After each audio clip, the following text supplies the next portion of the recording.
दिसंबर 2024 के बाबा के अनमोल मधुर महावाक्य सुनेंगे। आज की मुरली में बाबा कहे, बाबा आया है बच्चों को रिफ्रेश करने के लिए।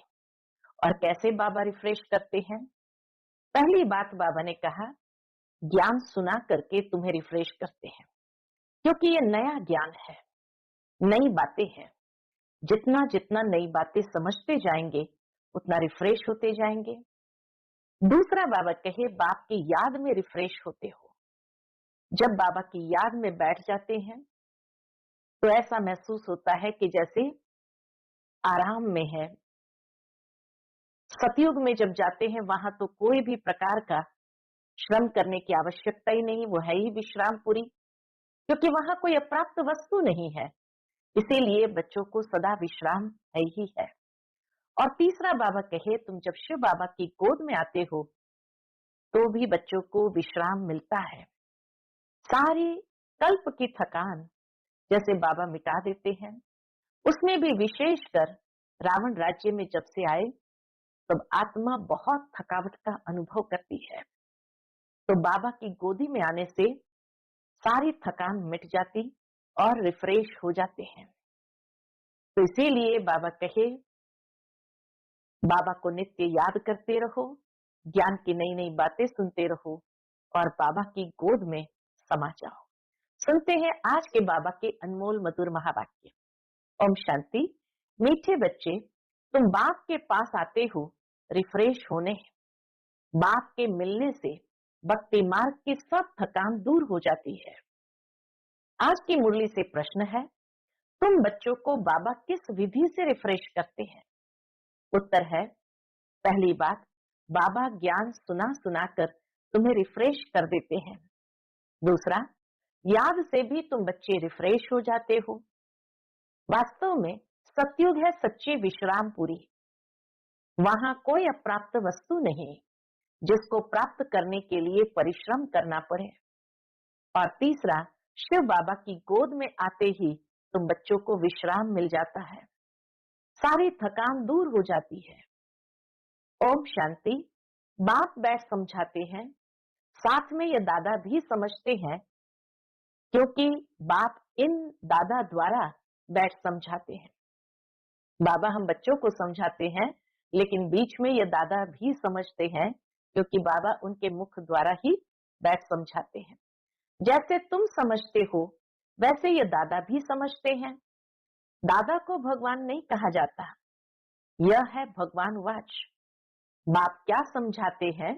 बाबा आकर हम बच्चों को क्या समझाते हैं? पहली पहली मुख्य बात समझाते हैं, देही अभिमानी भव। क्योंकि अपने को आत्मा समझने बिगर परम पिता परमात्मा को याद कर न सके। इस समय तो सभी आत्माएं पतित है। पतित को ही मनुष्य कहा जाता है, पावन को देवता कहा जाता है। ये बहुत सहज समझने और समझाने की बातें हैं। मनुष्य ही पुकारते हैं।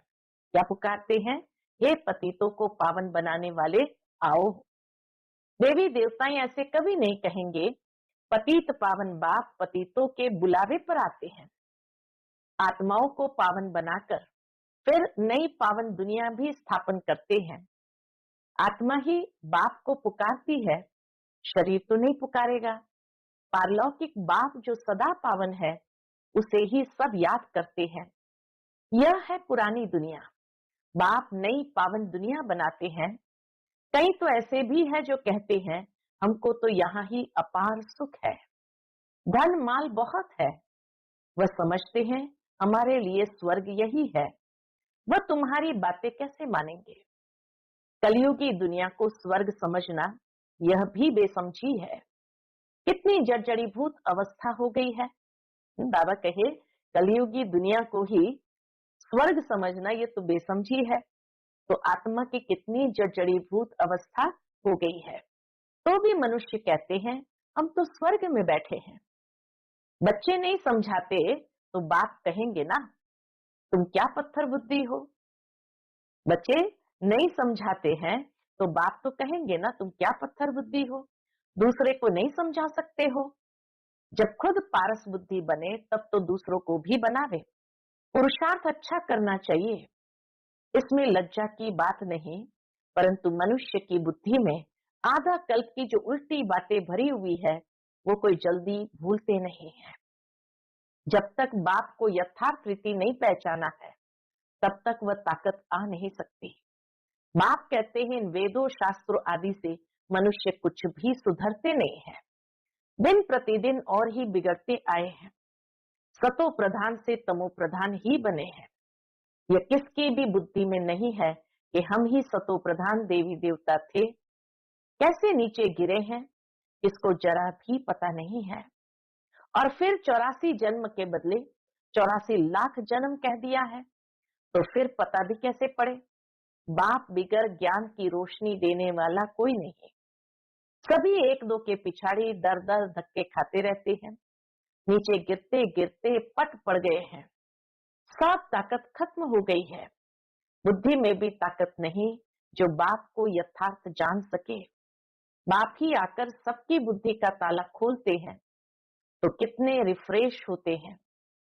बाप के पास बच्चे रिफ्रेश होने आते हैं, घर में विश्राम मिलता है ना। बाप से मिलने से भक्ति मार्ग की सब थकान दूर हो जाती है।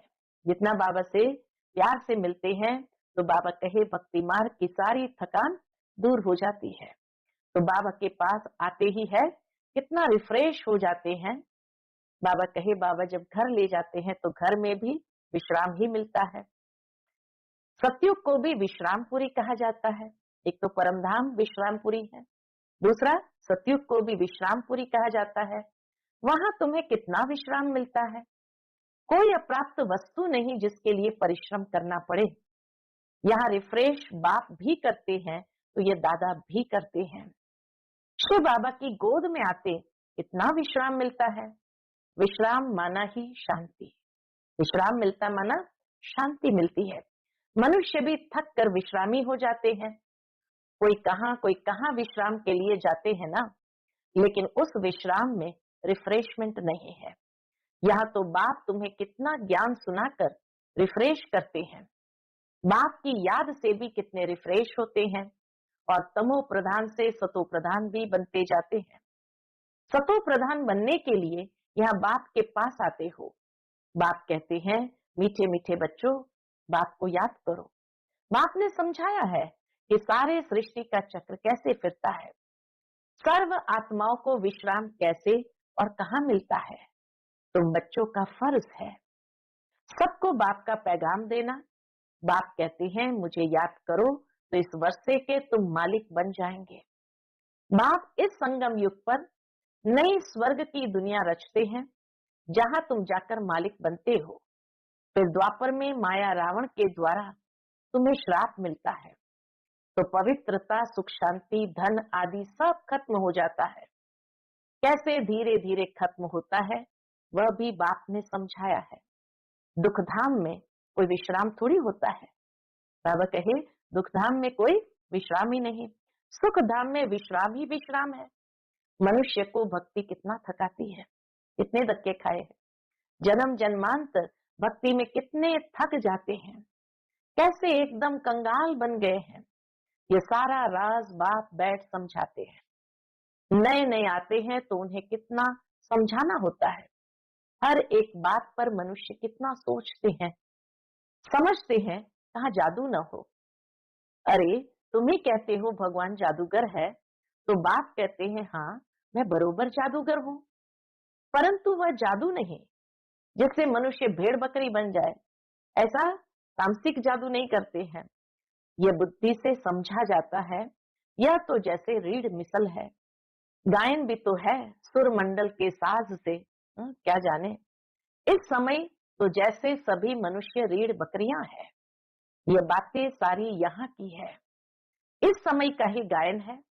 कल्प के पिछाड़ी को भी मनुष्य समझ नहीं सकते। चंडिका का कितना बड़ा मेला लगता है, चंडिका देवी का कितना बड़ा मेला लगता है। वह कौन थी? कहते हैं वह एक देवी थी। ऐसा नाम तो वहां कोई होता ही नहीं। सतयुग में कितने अच्छे सुंदर नाम होते हैं। सतयुगी संप्रदाय को श्रेष्ठाचारी कहा जाता है।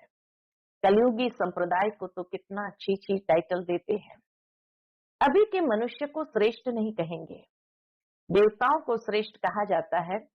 गायन भी है, मनुष्य से देवता की एक रत्न लागी वार।